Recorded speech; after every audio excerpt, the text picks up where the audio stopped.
did to pay no taxes. The mass of people are suffering on a scale that is unspeakable. The inflation we're still at. Prices are going up roughly twice as fast as wages.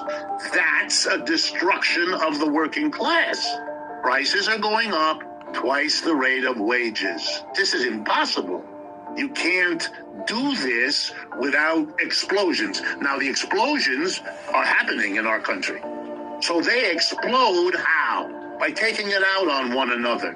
Crime, bitterness, resentment, a politics of scapegoating. I mean, how else explain preposterous notions that become serious? This is a country, United States, of 30 million people. The biggest estimate I've ever seen of undocumented immigrants in our country says 10 million. Okay, there's no way 10 million of the poorest people there are, immigrants from Central America, are the cause of the difficulties of a capitalist economy of 330 million people. That's silly. That's on a level, that an elementary school kindergarten kid wouldn't come up with something as off the chart as that. You're desperate. I understand that. You've been suffering. You have.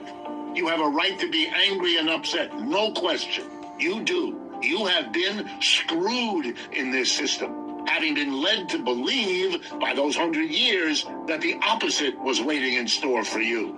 Instead, you're being slapped and whacked and deprived with no end in sight. I teach at the university. I'm surrounded all the time with people in 18, 19, into their 20s. They are not happy, this generation. They don't see good jobs. They don't see good futures. They don't see any of it. They were led by their parents and this culture to expect what they now know they're not going to get. And they want some answers too. The most recent Gallup poll indicates that a majority of Americans polled randomly, 35 years of age and younger, when asked, would you rather live in a capitalist or a socialist economy, the majority say socialist.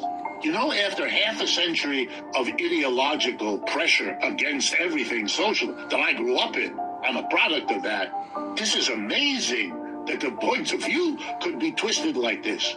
And when you talk to students, as I do about this all the time, I quickly learn the polling is correct.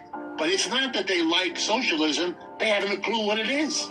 Those votes, that polling, is because they are angry at capitalism. They know that system is not for them.